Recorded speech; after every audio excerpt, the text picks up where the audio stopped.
ॐ भद्रं कर्णेभिः शृणुयाम देवा भद्रं पश्येमाक्षभिर्यजत्राः स्थिरैरङ्गैस्तुष्टुवागुंसस्तनूभिर्यसेमहि देवहितं जदायुः सदमेनुसर्दो अन्तिदेवा यतरा नश्चकिराचरसन्तनूनां भद्रासो यत्र पितरो भवन्ति मानो मद्यारीरिघतायुर्गन्धोः अधितिर्द्योरधितिरन्तरिक्षमदितिर्माता स पिता स पुत्रः विश्वे देवा अदितिः पाञ्चजना अदितिर्जातमदितिर्जनित्वम्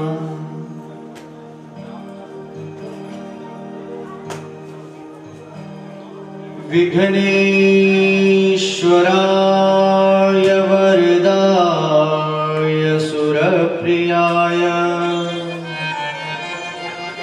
लंबोदराय सकलाय जगद्धिताय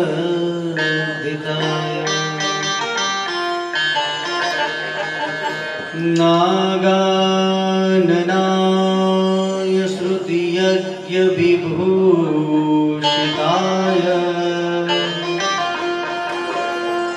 गौरीसुताय गणनाथ नमो नमस्ते।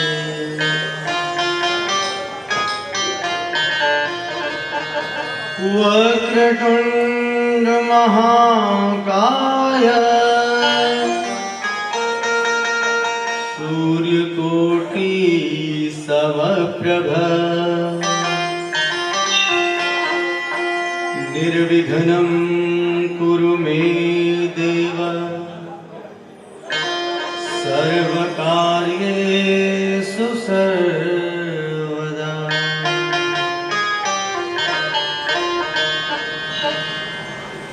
मंगलं भगवान् विष्णु मंगलं गरुड़ध्वज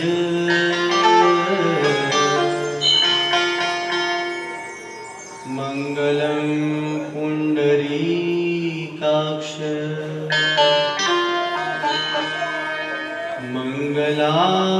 मंगलायतनो हरि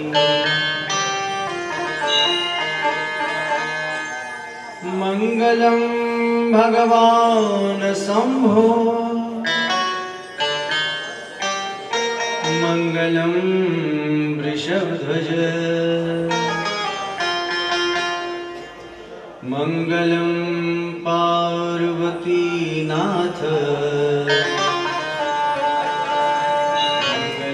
मंगलायतनो हरः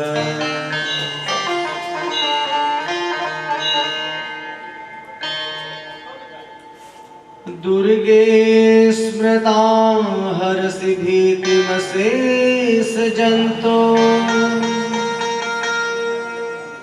स्वस्ते स्मृता मतिमतीव शुभां ददासि दारिद्र्य दुःख भयहारिणिका त्वदन्या सर्वोपकारकरणाय सदा दृचित्ता जयन्ती मंगला काली भद्रकाली कपालिनी दुर्गा क्षमा शिवा धात्री स्वाहा स्वधाय नमोस्तुते।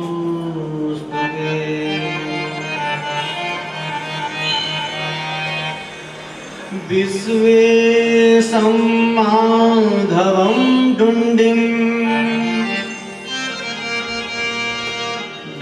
पाणिं च भैरवम् वन्दे काशी गुहां गंगा भवानी मणिकर्णिका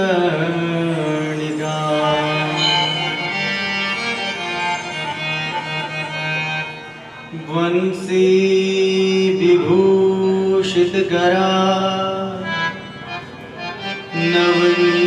नवनीरदाभा पीतांबरा तरुणबिम्बफलाधरोष्टा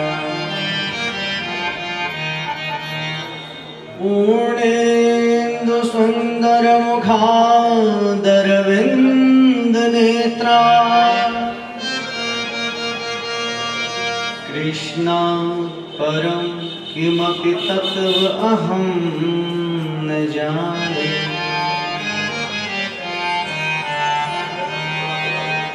मूकं करोति वाचालं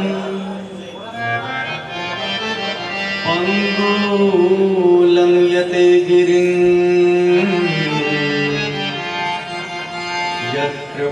यत्कृपातमहं वन्दे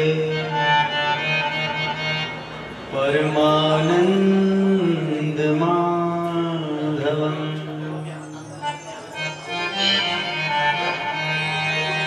नमो देव्यै महादेव्यै शिवायै सततं नमः नमः प्रकृत्यै भद्रायै नियता प्रणता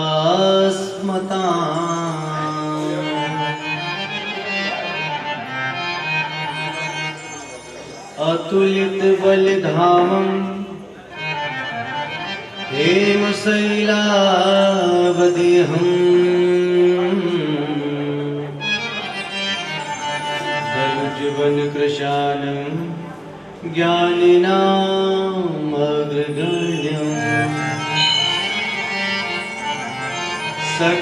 सकलगुणनिधानं वानराणामधीशम् रघुपति प्रिय भक्तं वातजातं नमामि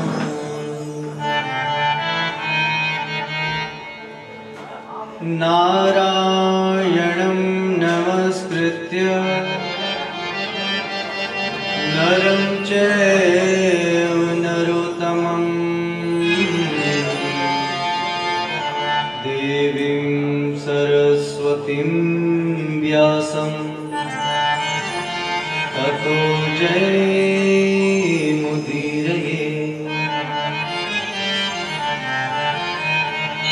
व्यासाय विष्णुरूपाय व्यासरूपाय विष्णवे नमो वै ब्रह्मनिधये वसिष्ठाय नमो नमः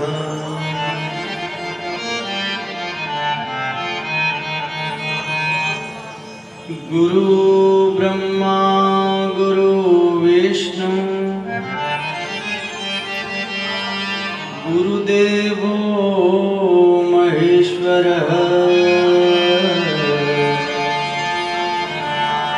गुरु साक्षात् परं ब्रह्मा तस्मै श्री गुरवे नमः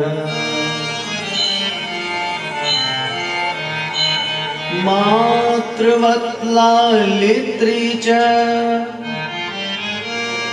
पितृवत् मार्गदर्शिका नमोस्तु गुरुसत्तायै श्रद्धा प्रज्ञायुता च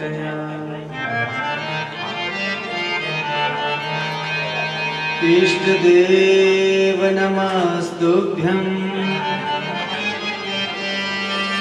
सर्वशास्त्र विशारद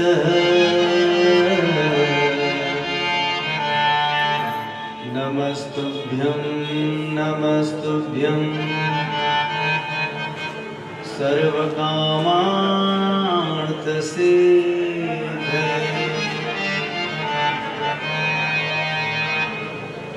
ॐ श्री लक्ष्मी नारायणाभ्यां नमः। उमा महेश्वराभ्यां नमः। सची पुरंदराभ्यां नमः। वाणी हिरण्यगर्भाभ्यां नमः। इष्टदेवताभ्यो नमः। ग्रामदेवताभ्यो नमः। क्षेत्रदेवताभ्यो नमः। वास्तुस्पतये नमः। श्री दुर्गायै नमः। श्री महाकालेश्वराय नमः। श्री व्यासपीठाय नमः। सर्वेभ्यो आवाहित देवताभ्यो नमः। सर्वेभ्यो देवताभ्यो नमः। सर्वेभ्यो तीर्थेभ्यो नमः। सर्वेभ्यो विप्रेभ्यो नमः। सर्वेभ्यो संतेभ्यो नमः। सर्वेभ्यो भक्तेभ्यो नमः। मातृ पितृ सद्गुरु चरण कमलेभ्यो नमः। व्यासाय सुताय सौनका दिव्यो नमो नमः। बोलिएगा आनंद कंद भगवान की। अपने अपने इष्ट देवताओं की जय हो। श्रीमद् भागवत महापुराण की जय हो। व्यासदेव भगवान की जय हो। सूत जी महाराज की जय हो। सौनक आदि ऋषियों की जय हो। ललिता देवी मैया की जय हो। ऐसा लग रहा है कहीं पार्टी में हो। जय घोष जरा जोर से होना चाहिए। फलाहार किया कि नहीं? जय घोष थोड़ा जोर से होना चाहिए। जय घोष, जब जय घोष होता है ना तो उससे जो शरीर में विकार है ये सब दूर हो जाता है। जय घोष जरा जोर से। तीर्थ में है और ज्ञान गंगा की धारा में हम लोग डुबकी लगाने ही वाले हैं, बल्कि डुबकी लगा चुके हैं मानिए। तो जरा जय घोष थोड़ा जोर से। आनंद कंद भगवान की जय हो। श्रीमद् भागवत महापुराण की जय हो। कर भगवान की सभी स्थानीय देवताओं की सभी क्षेत्रवासी देवताओं की सब संतों की सब भक्तों की सब विप्रों की आज के आनंद की आज के परमानंद की परमपिता परमेश्वर की असीम कृपा और अपने माता पिता के आशीर्वाद से और गोविंद महाराज की कृपा से।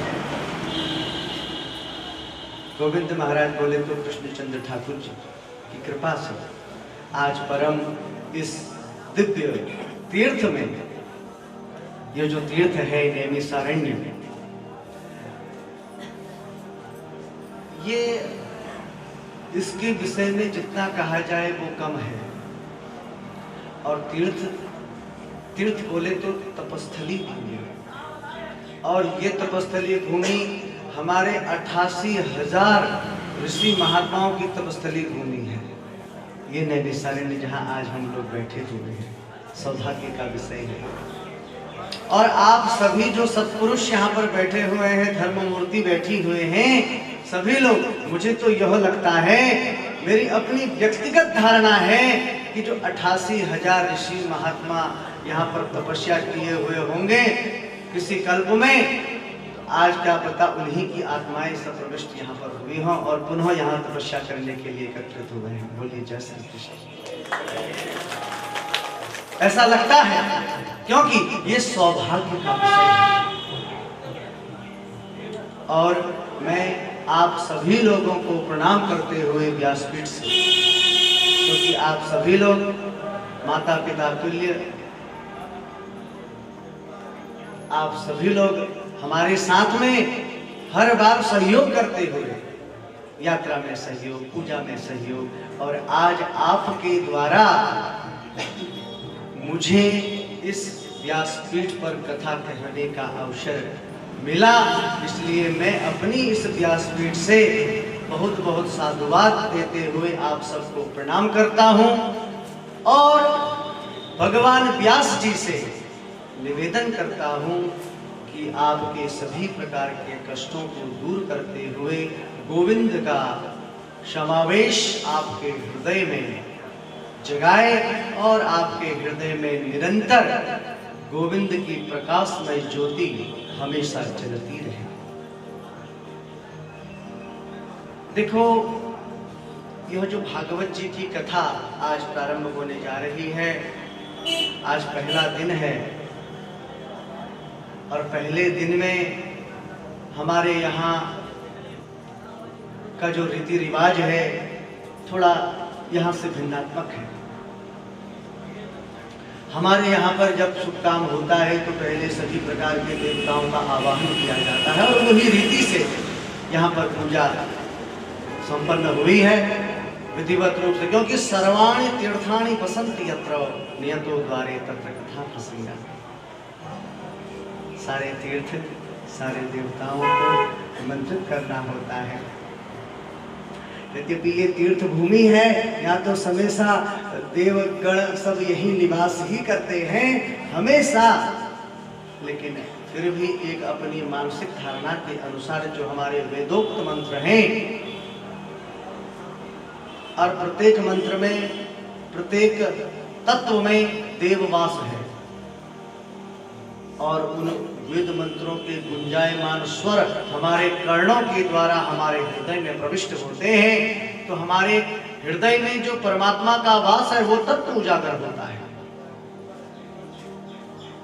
और उसी को ध्यान में रखते हुए बड़े सुंदर भाव से ठाकुर जी का पूजन हुआ है, चतुष्षष्ठी का पूजन हुआ है, नवग्रह का पूजन हुआ है, और सारे देव, सारे तीर्थ को आमंत्रित करते हुए उनको स्थान दिया है। और अब यह प्रथम दिवस आरब्धः अष्टम दिवस पर्यंतम, पहले दिन से 8 दिन तक सब यही है। ये पूरा तीर्थ, बल्कि आपका कमरा जो है वो भी तीर्थ है, ये समझिए। आपका कमरा जहां आप शयन कर रहे हैं ये पूरा तीर्थ है, और इसमें डुबकियां लगा रहे हैं। और इस परम तीर्थ रूपी ज्ञान गंगा में जो डुबकी लगा रहा है उन्हें यलोक ले धन्य कर है, उलोक ले धन्य कर है। बोलिए जय श्री कृष्ण। भागवत जी की जो यह कथा है बड़ी चिन्मयी कथा है।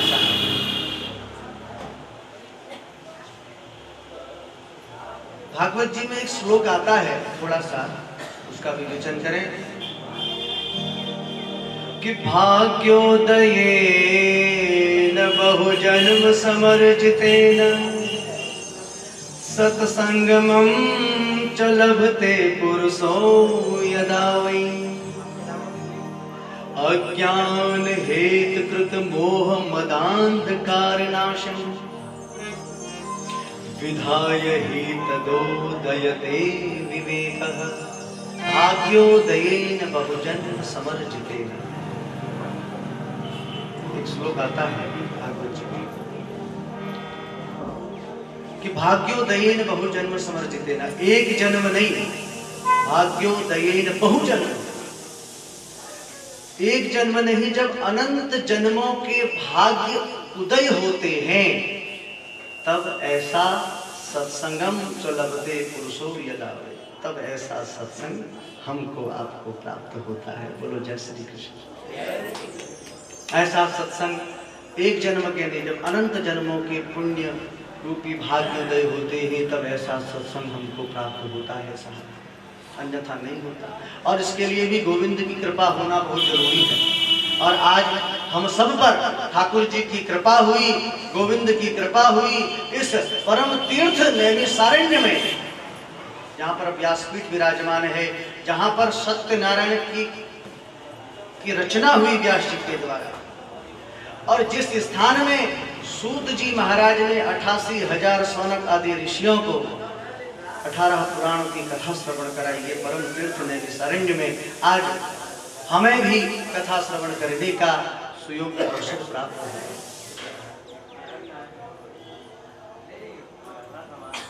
और ये जो कथा भागवत जी की है, यद्यपि हरि अनंत हरि कथा अनंता, सभी लोग जानते हैं और सभी लोग यहाँ पर बैठे हुए हैं, धर्मार्थ मूर्ति है, विद्वान मूर्ति है, और सभी लोग कथा श्रवण कर चुके हैं कई बार। लेकिन भागवत जी की कथा है मुहुर्मुहु रसिका भुवि भाविका, मुहुर्मुहु माने बार बार, जितना इसको श्रवण करेंगे उतना आनंद की प्राप्ति होती रहेगी साहब। और ये जो भागवत जी की कथा है, ये एक प्रकार से नारायणीय परंपरा है। नारायणीय परंपरा बोले कैसे? बोले पहले यह स्वयं नारायण के मुख से प्रकट हुआ भागवत। अब नारद जी ने, नारायण ने सबसे पहले यह भागवत ब्रह्मा जी को दिया, ब्रह्मा जी ने यह भागवत अपने पुत्र नारद को दिया, नारद जी ने व्यास जी को दिया, व्यास जी ने इस भागवत का बहुत बड़ा विस्तार कर दिया, बहुत बड़ा विस्तार कर किया। कितना? 18,000 श्लोक की भागवत बना दी। जो पाठ चल रहा है ये 18,000 श्लोकों का पाठ चल रहा है, मूल पाठ। और जब व्यास जी ने इसका विस्तार किया, व्यास जी ने अपने पुत्र सुखदेव जी को दे दिया, अपने शिष्य सूत जी को दे दिया, सूत जी ने संतों को दे दिया, संतों से यह कथा आचार्यों तक पहुंची, विद्वानों तक पहुंची, महात्माओं तक पहुंची। धीरे धीरे धीरे जन जन में यह भागवत कथा का प्रचार होने लगा। नारायणी परंपरा, नारायणी परंपरा। ये भागवत की कथा यद्यपि 8 दिन में संभव नहीं है, यहाँ पर 1000 दिनों में कथा श्रवण कराई है सूत जी महाराज ने इस नैमिषारण्य में। 1000, वो भी कैसे? दिव्य दिन,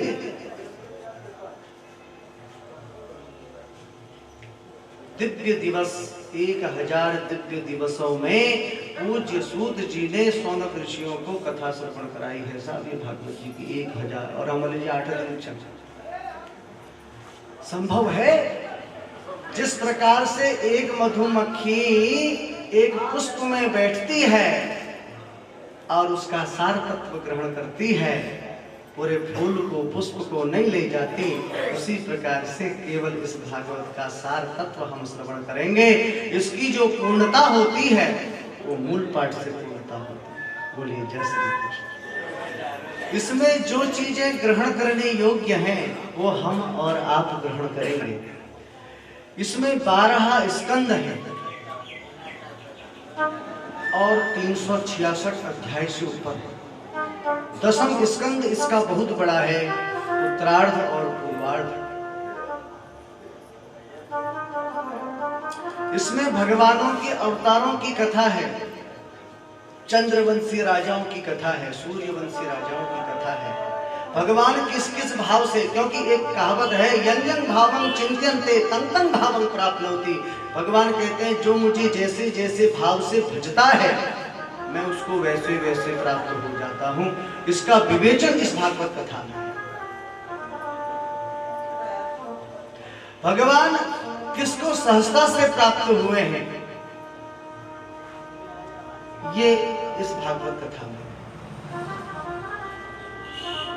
इस संसार में जो आया है उसको एक ना एक दिन जाना है साहब। यहाँ रहा कोई नहीं। कौन रहा यहाँ? कोई रहा? कोई नहीं रहा। ये जो भागवत की कथा है, भागवत जी हैं, मुक्ति का सर्वोच्च साधन भी यह भागवत है। ये इस भागवत में आता है। परीक्षित की कथा जब आती है तो मुक्ति का उपाय भी यह भागवत है। जिसने जीवन में कभी भी सत्कर्म किए ही ना हो, केवल एक क्षणिक भर के लिए भागवत कथा का आश्रय ले ले, उसकी भी मुक्ति संभव है। ये भागवत कथा सिखाती है। तो ये भागवत जी की जो कथा है ये अथाह है, ये ज्ञान गंगा है। समुद्र का पार पता नहीं है साहब, कितनी गहराई उसकी नापोगे उतना ही धंसते चले जाओगे। तो वैसे ही यह आध्यात्म भाव है, ये गोविंद का भाव है। इस भागवत के जो प्रत्यक्ष देव हैं वो हमारे ठाकुर जी कृष्णचंद्र महाराज। और इतनी गहराई है, इसका अंत कहीं नहीं है साहब। तो हमने केवल जिस प्रकार से मधुमक्खी एक पुष्प से सार ले जाती है, उसी प्रकार से इसका सार तत्व ग्रहण करना है। और सार तत्व को ग्रहण करते हुए हमने अपने हृदय में गोविंद के नाम की ज्योति जलानी है। बोली जय श्री कृष्ण। व्यास जी ने जब इस भागवत ग्रंथ की रचना की तो सबसे पहले उन्होंने इसमें महात्म्य लिखा साहब। महात्म्य बोले तो हम आपसे बोले कि भैया रसगुल्ला खा लो, तो आप पूछोगे भैया खट्टा है, मीठा है, नमकीन है, कैसा है? तो वही पूछना ही महात्म्य कहलाता है। पूछने से पहले ही व्यास जी ने इसमें लिख दिया कि यह भागवत कथा कैसी है, क्या भाव है इसका, इसको श्रवण करने से क्या हमको प्राप्ति होती है, और भागवत कथा की पद्धति क्या है, उस कथा के श्रवण नियम क्या हैं, क्यों सुनी जाती है भागवत कथा। और इन सभी बातों का जिसमें विशुद्ध विवेचन किया जाए उसे हम भागवत महात्म्य कहते हैं। भागवत महात्म्य। तो आइए आप और हम महात्म्य में प्रवेश करें। भागवत जी के आज पहला दिन है, थोड़ा सा विलंब होता है। कल से कथा का जो समय है थोड़ा कल की एक बार चर्चा कर लें। आज से थोड़ा व्यवस्थित कार्यक्रम एक हमारा बन गया। कल से ठीक 1 बजे से 5 बजे तक का यहाँ पर कथा रही, 4 घंटे। प्रातः काल में 8 बजे से 10:30 बजे तक यहाँ पर पूजन का कार्यक्रम होगा, 2.5 घंटे रोज जो नित्य चलेगा। कल जो यहाँ पर मेजबान की भूमिका निभाएंगे वो 11 लोगों की लिस्ट बन चुकी है। तो 8 बजे से 11 बजे तक, 10:30 बजे तक पूजन, 11 बजे से 12 बजे के बीच में आप सबको फलाहार कराया जाएगा। 1 घंटे का आप लोग रेस्ट करेंगे और ठीक 1 बजे आप लोग कथा पंडाल में आ जाएंगे। 1 बजे से 5 बजे तक इस ज्ञान गंगा में डुबकी लगाएंगे और 5 बजे 5:30 बजे महाआरती होगी। उसके बाद यहाँ पर चाय का प्रसाद आप लोग ग्रहण करेंगे।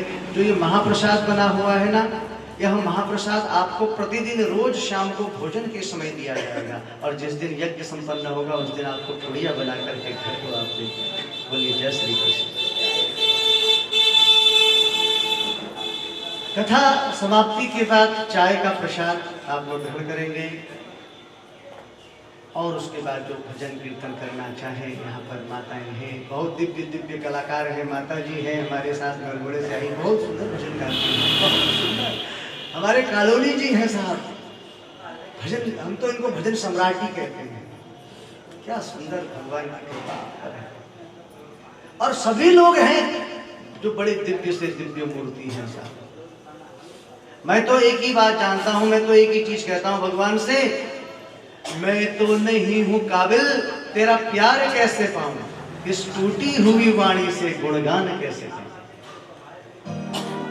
मैं तो नहीं रुका, तेरा पार कैसे पाऊं? और इस टूटी हुई वाणी से गुण गाने कैसे गाऊं? वाणी थक जाती है, असित गिरी समीक्षा का जन्म सिंधु पात्रे सुरवर तरुषाखा लेखनी पत्र मुरमे लिखति यदि शारदा गृहीत्वा सर्वकालम तदपि समगुणानां पारम नया। वो तब भी ईश्वर का, वो कृष्ण का वंदन कौन कर सकता है? सब सरस्वती को लिखने बैठा तो कि भैया लिख कृष्ण का गुणानुवाद, और इस पृथ्वी रूपी पृथ्वी का पन्ना बना दो, और उसमें जितने पेड़ पौधे हैं इनकी कलम बना दो, कज्जलम सिंधु पात्रे समुद्र की शाही की दवात बना दो। और सरस्वती को कहा कि भैया कृष्ण का, ठाकुर जी का गुणानुवाद लिखो, तदपि ईशम गुणानाम पार में आती, वो भी उसका पार नहीं पा सकते तो हम क्या चीज है साहब? फायदा है। बोले कैसे? इसके दो फायदे हैं साहब। एक संत ने मेरे से एक बात कही, मैंने कहा गुरु जी कथा में क्या नृत्य करना बहुत अच्छी बात है, भजन में नृत्य करना क्या अच्छी बात है। तो वो संत बड़े विद्वान थे, तो उन्होंने मेरे से एक बात कही और कहा बेटा भगवान के भजन में जो ताली बजाता है, पहले तो जब वो ताली बजाएगा तो उसका एक साइंटिफिक कारण है कि एक्यूप्रेशर रक्त संचार बढ़ता है, शरीर स्वस्थ रहता है, पहला कारण ताली बजाने से। कभी कभी आप बाबा रामदेव जी को देखते होंगे, वो आजकल ताली बजा रहे हैं, सुबह सुबह सिखाते हैं ताली बजाना। बहुत लोग ताली बजाते हैं सुबह सुबह, अपने व्यायाम में उसको रखते हैं।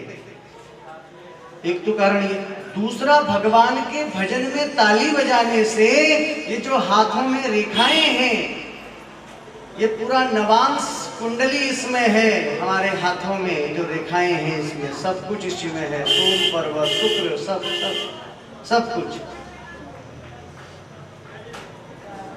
इसमें कोई गड़बड़ वाली रेखा भी होती है, भगवान के भजन में ताली बजाने से गड़बड़ वाली रेखा खत्म हो जाती है। जय श्री कृष्ण।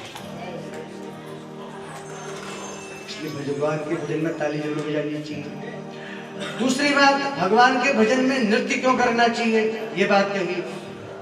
बोले शादी विवाह बैंड बाजे नामकरण जनेऊ इत्यादि में तो बैंड बाजे में बहुत नाचते हैं, लेकिन भगवान के भजन कहीं पर हो वहां पर नृत्य करने में संकोच होता है। जो भगवान के भजन में नृत्य करता है भाव से आनंदित होकर, वो 84 लाख योनियों में कभी नृत्य नहीं करता। जय श्री कृष्ण।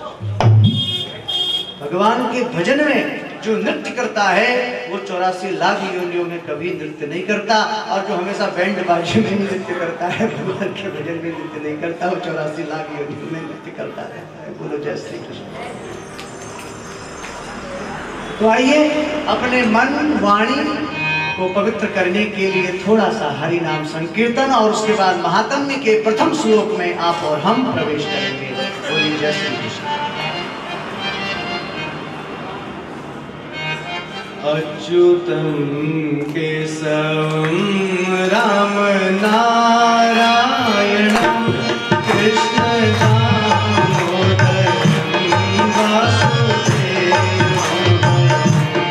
अच्युतम केशवम राम नारायणम कृष्ण दामोदरम वासुदेवम।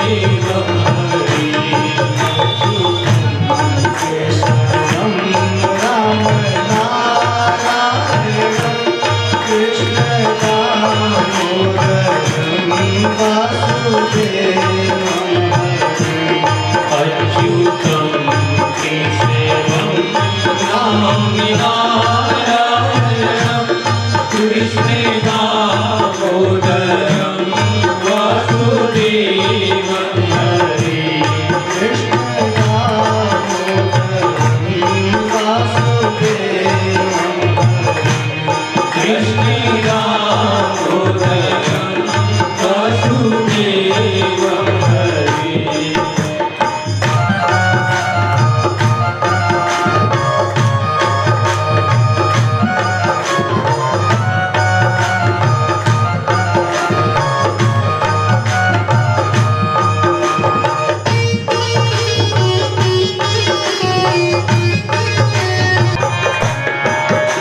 गोविंदम और तुभ्यमेव समर्पे, तूने ही मुझे दिया है प्रभु और तेरे को ही समर्पण है। आज कोई भी प्राणी ऐसा नहीं जो हृदय पे हाथ रख के कह दे मैं सुखी हूं। कोई कह सकता है ऐसा? कोई नहीं कह सकता। कुछ ना कुछ दुख लगाई है, कुछ ना कुछ लगाई है महाराज। तो कोई तन दुखी, कोई मन दुखी, कोई धन बिन रहत उदास, थोड़े थोड़े सब दुखी, सुखी केवल कृष्ण को दास कहा गया है। ये जो तन दुखी, मन दुखी, धन, ये जो तीन प्रकार के ताप हैं, इनको विनाश करने की जो शक्ति है, तापत्रय विनाशाय श्री कृष्णाय वयम नमः, ये जो शक्ति है वो भगवान श्री कृष्ण में है। इसलिए हम सब उनको नमस्कार कहते हैं। ये भागवत का प्रथम श्लोक है। सच्चिदानंद रूपाय विश्वोत्पत्त्यादि हेतवे तापत्रय विनाशाय श्री कृष्णाय वयम नमः।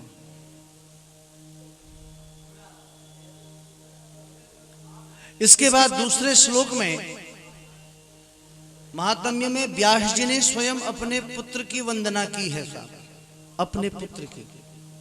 और उनका पुत्र कौन है? सुखदेव। कल की कथा में आएगा सुखदेव जन्म की कथा। अपने पुत्र की वंदना। सो सुखदेव महाराज परम विरक्त हैं, परम विरक्त संत, और ऐसा संत इस भूमंडल में न था, न है और न होगा। परम विरक्त संत सुखदेव जी। और दूसरे श्लोक में वंदना की है कि यं प्रवजंत मनुपेतमपेत कृत्य द्वैपायनो विरह कातर आजुहाव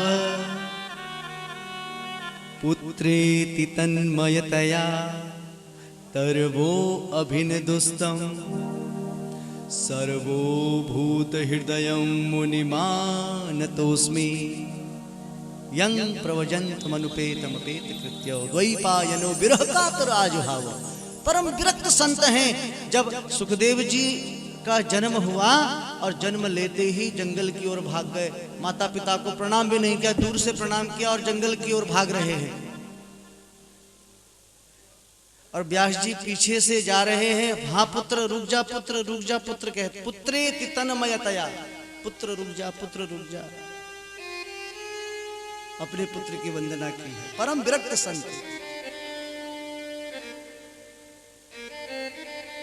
और व्यास जी अपने पुत्र को रोकने की चेष्टा कर रहे हैं, लेकिन नहीं, चले गए सुखदेव जी। विरक्त एक कंदरा में बैठे और ध्यान करने लगे भगवान का। तो यं प्रवजंत मनुपेतमपेत कृत्य द्वैपायनो विरह कातर आजुहाव पुत्रेति तन्मयतया तरवो अभिनिदुस्तम सर्वभूत हृदयं मुनिमानतोस्मि। इसके बाद वर्णन आता है कि नैमिषे सूतमासेन भिवाद्यं महामतिं कथामृत रसास्वाद कुशल सौनको ब्रवीत। नैमिषे सूतमासेन, यही इसी नैमिषारण्य तीर्थ में 88,000 सौनक ऋषि। आज कालांतर में यहाँ पर बहुत परिवर्तन हो गया।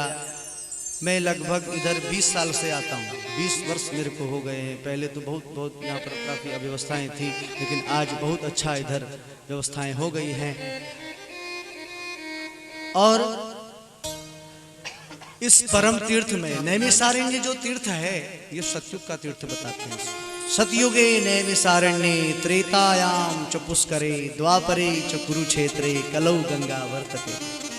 सतयुग का तीर्थ सतयुगे नैमिषारण्ये त्रेतायाम च पुष्करे द्वापरे कुरुक्षेत्रे और कलौ गंगा वर्तते। कलयुग में जहां गंगा है वही तीर्थ है।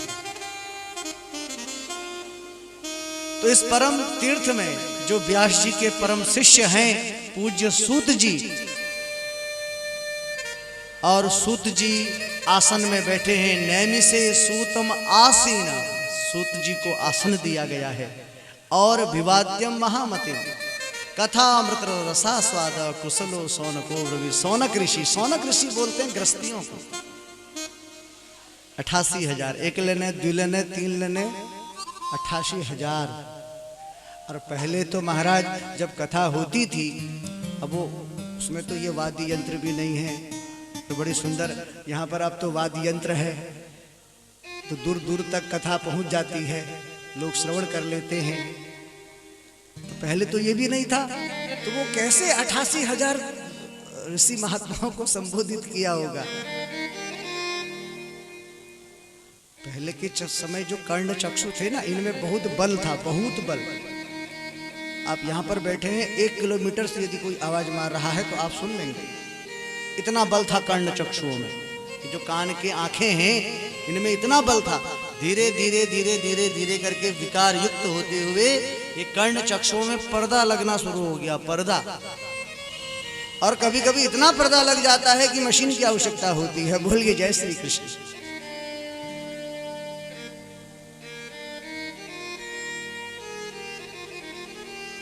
तो कहने का तात्पर्य, इस नैमिषारण्य तीर्थ में सूत जी महाराज 88,000 सौनक आदि ऋषियों के मध्य बैठे हुए हैं। और बड़े सुंदर भाव से सौनको ब्रवी, सौनक ऋषि पूछ रहे हैं आज सूत जी महाराज से। सौनक ऋषियों ने प्रश्न किया, भगवान एक बात बतावें, आप व्यास जी के परम शिष्य हैं और बड़े सौभाग्य से हमें आपका दर्शन हुआ। देखो, ये जो संतों का आश्रय है,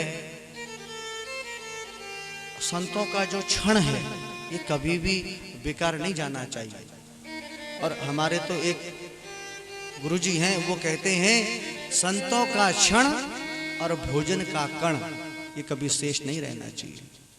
संतों का क्षण और भोजन का कण ये शेष नहीं रहना चाहिए साहब। संत का एक क्षण भी यदि मिल गया ना, तो समझ लो जीवन में परिवर्तन आ जाता है। लेकिन वास्तव में संत होना चाहिए वो, तो जीवन में परिवर्तन आ जाता है, एक क्षण भी यदि मिले।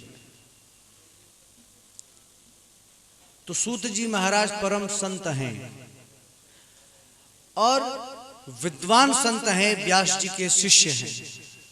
और मैं एक बात और बताना चाहूं, विद्वान के साथ साथ जीव को विद्यावान होना भी जरूरी है। विद्वान तो है ही है, कौन नहीं है विद्वान? सब विद्वान, कौन नहीं है साहब? हर कोई विद्वान है। रावण नहीं था विद्वान? रावण भी तो विद्वान था, परम विद्वान, परम। लेकिन रावण विद्वान था, विद्यावान नहीं था। हनुमान जी विद्वान थे, लेकिन विद्वान के साथ विद्यावान थे। विद्यावान गुणी अति चातुर। आहा, विद्यावान। मैं तो यहां तक कहूं कि साहब विद्वान अगर नहीं बनते कोई बात नहीं, लेकिन विद्यावान जरूर बनिए साहब। विद्यावान, और जिसके पास विद्या, जो विद्यावान है ना, तो उसके पास स्वयं विद्वता के गुण विराजमान हो जाते हैं। बोलिए जय श्री कृष्ण। विद्यावान बहुत बड़ी चीज है। विद्यावान जो जीव है, जो है, वो स्वयं विद्वता के गुण उसमें विराजमान हो जाते हैं। तो ये जो सूत जी महाराज हैं ये विद्वान के साथ साथ विद्यावान हैं और आज आसन में बैठे हैं और सौनक ऋषि प्रश्न पूछ रहे हैं कि इह घोरे कलौ प्रायो जीवस्रासुरतांगतः क्लेशांक्रांतस्य तस्यैव शोधने किं परायणम्। यह घोरे कलौ प्रायो, बड़ी सुंदर बात है। देखो एक बात बताऊं, आप सब लोग रामायण प्रेमी हैं, रामायण भी आप पढ़ते हैं। रामायण के उत्तर महात्म्य में और इस भागवत में भी जब 11वां स्कंद आता है तो 11वें स्कंद में भी व्यास जी ने कलयुग के जीवों के लक्षण लिख दिए कैसे होंगे। हमारे जो संत महात्मा पूर्व हैं रहे साहब, ये तत्वदर्शी रहे, इसका प्रमाण अभी मिलता है।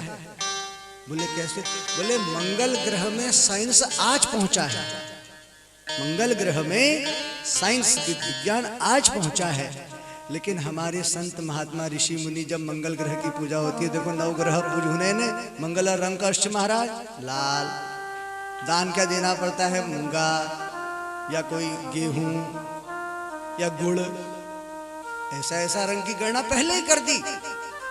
और आज साइंस जब वहां पहुंचा उसने कहा हाँ साहब मंगल ग्रह का रंग लाली है। हमारे ऋषि संत महात्मा महाराज तत्वदर्शी थे और उनकी जो वाणी रही, जो उनकी तत्व दर्शन रहा और जो उनकी कृपा रही, वो हम सब पर बड़ी फलीभूत है। और हम सब लोग जो हैं देवभूमि के निवासी हैं। देवभूमि, और देवभूमि से दो ही प्रांत अलंकृत हैं, एक हिमाचल और एक उत्तराखंड। वहां पर परंपरा आज भी है, आज भी ऋषि महात्माओं की बड़ी दिव्य कृपा है। और देवभूमि के साथ तीर्थ युक्त भी है, हरिद्वार वहां है, बद्रीनाथ उत्तर भारत का सबसे बड़ा धाम बद्रीनाथ वहां विराजमान है। 12 ज्योतिर्लिंगों में एक ज्योतिर्लिंग केदारनाथ विराजमान है।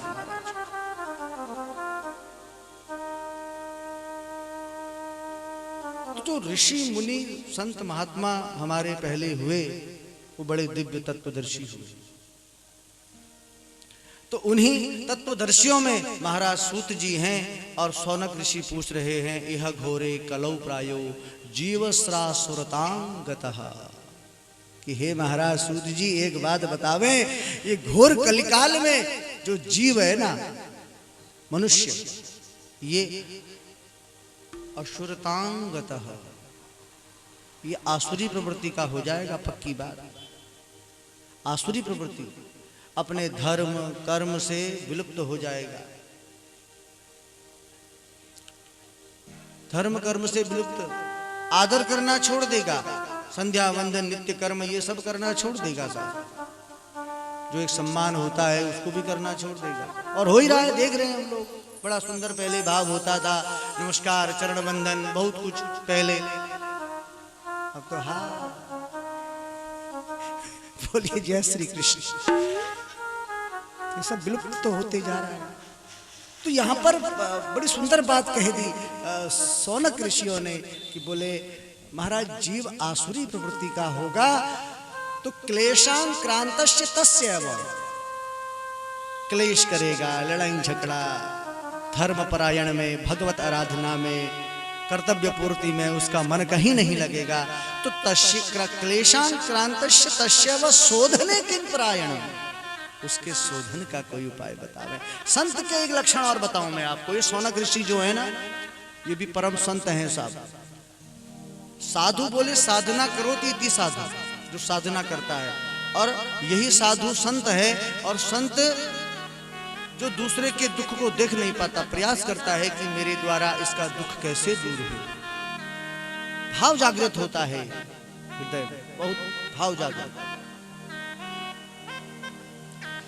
तत्वदर्शी ऋषियों ने पहले ही जान लिया कि कलिकाल में जीव आसुरी प्रवृत्ति का होगा, कर्तव्य से विमुख होगा, भगवत आराधना से विमुख होगा। तस्यैव शोधने किं परायण, इनके शोधन का क्या उपाय है, किस प्रकार से इनकी चित्त, इनकी बुद्धि भगवत आराधना में लगे। प्रभु ऐसा कोई मंगलमय प्रसंग श्रवण कराओ। ये बात कही शौनक ऋषियों ने इसी नैमिषारण्य नेतृत्व में।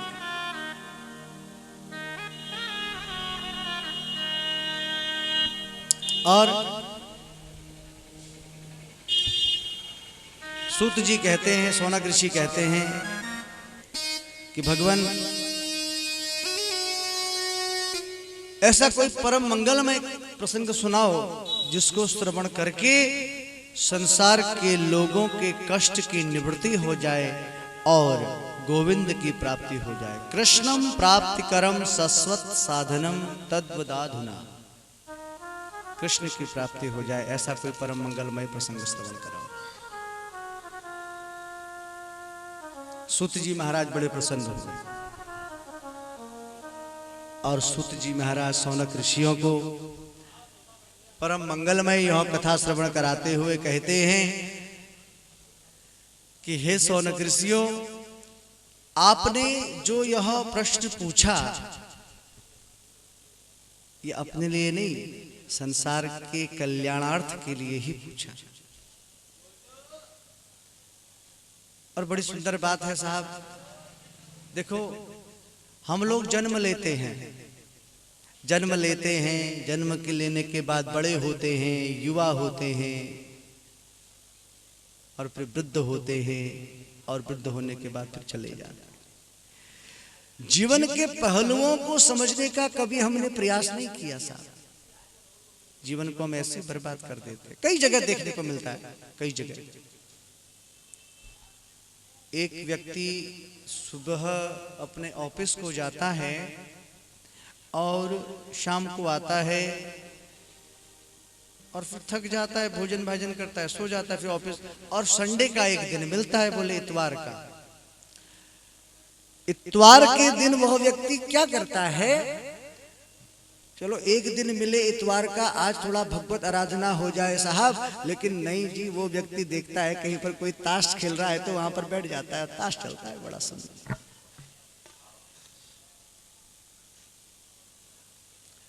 और ताश खेलते खेलते वो 10 घंटे कब निकल गए पता ही नहीं चलता। और यदि वही व्यक्ति इतवार के दिन कहीं भगवत कार्य हो रहा हो, भगवत कथा हो रही हो, वहां पर थोड़ा चले जाए तो उसका कल्याण हो जाएगा सब आधे घड़ी के लिए। बोलिए जय श्री कृष्ण। कहने का मतलब कि संसार के कार्यों में हमारी दुष्प्रवृत्तियां बढ़ती जा रही हैं, सांसारिक कार्यों में, और भगवत कार्यों में हमें संकोच होता है। जो प्रवृत्ति हमारी हो गई है यह केवल समय का दुरुपयोग है।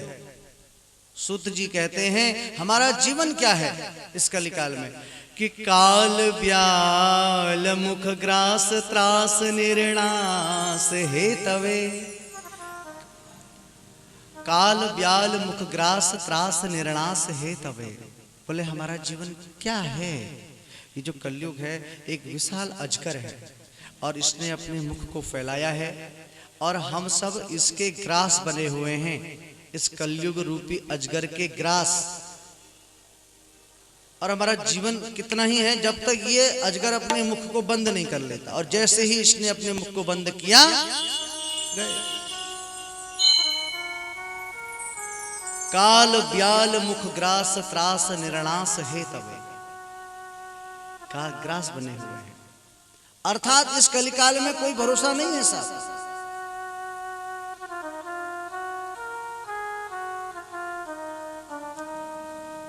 कोई भरोसा नहीं, कोई पता नहीं है, गारंटी किसी।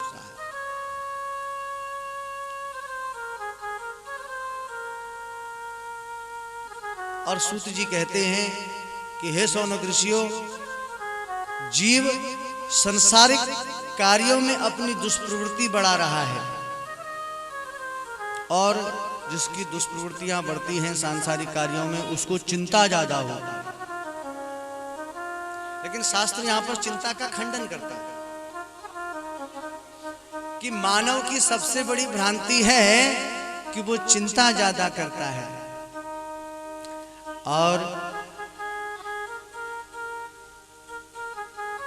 चिंता संसार की होती है। जो जीव सांसारिक कार्यों में दुष्प्रवृत्ति बढ़ाएगा तो उसको निश्चित है चिंता होगी, और जो भगवत कार्यों में संलग्न रहेगा उसे चिंतन होगा।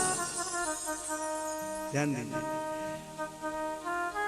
तो इसलिए चिंता कैसे मिटे और चिंतन कैसे बढ़े, ये हमें सिखाता है श्रीमद् भागवत रूपी ग्रंथ। बोलिए जय श्री कृष्ण। ये सूत जी के वचन है। चिंता कैसे मिटे और चिंतन कैसे बढ़े,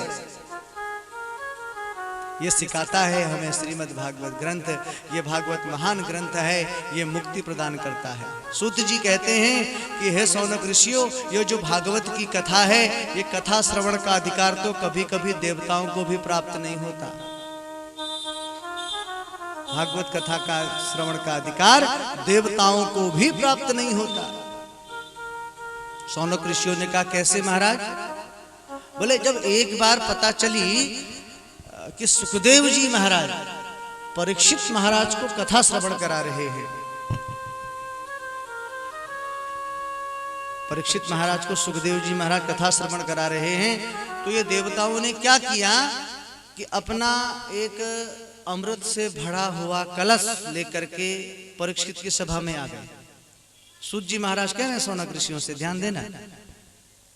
और अमृत से भरा हुआ कलश लेकर के परीक्षित की सभा में आए और सुखदेव जी से कहने लगे महाराज एक काम करें कि एवं विनिमये जाते सुधाराज्ञां प्रपीयताम् प्रपश्यामो वयं सर्वे श्रीमद्भागवतामृतम्।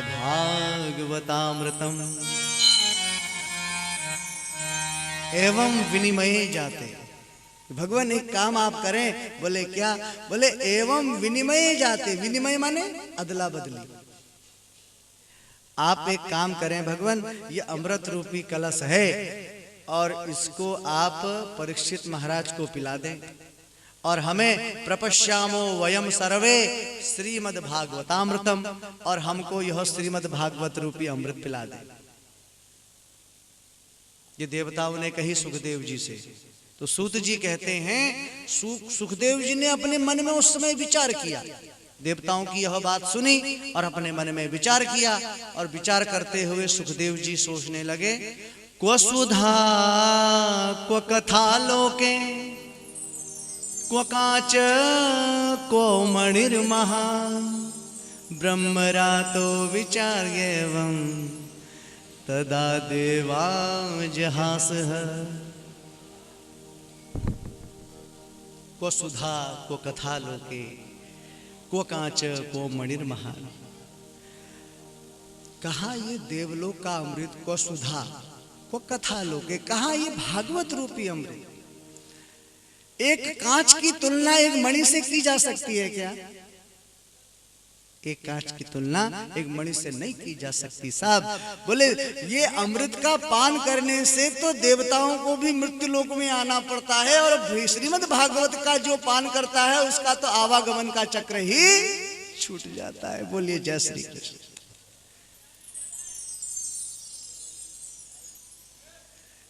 कि स्वर्ग में जाकर वहां के अमृत का पान करने के बाद भी व्यक्ति को आना ही पड़ता है, लेकिन भागवत रूपी अमृत का पान जिसने कर लिया, पुनरपि जन्मं पुनरपि मरणं पुनरपि जन्मं पुनरपि मरणं पुनरपि जननी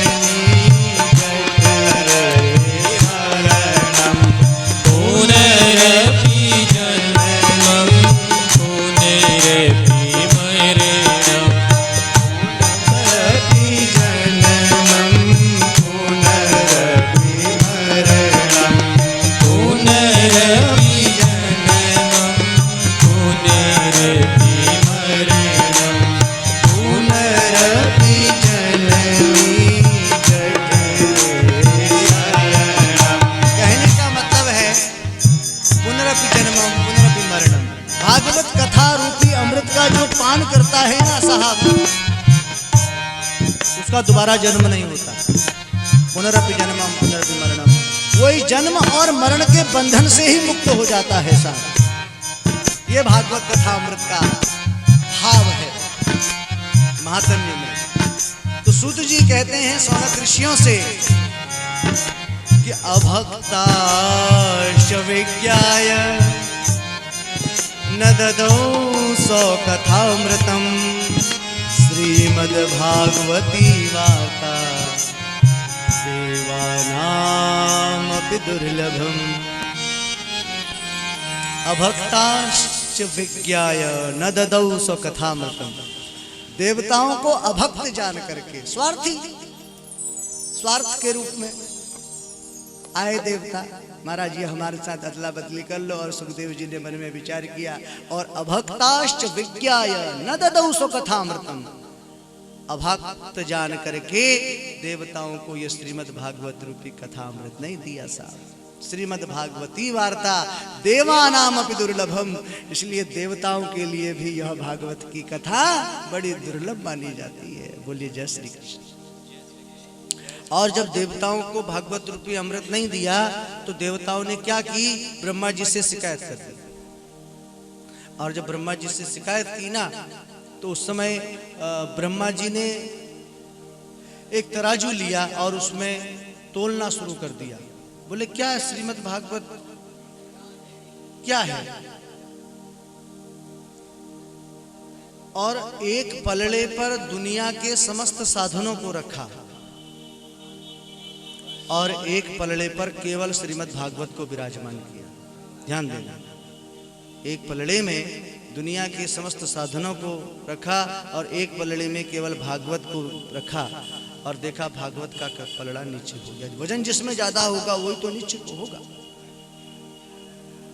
कि लघुन्यन्यानि जातानि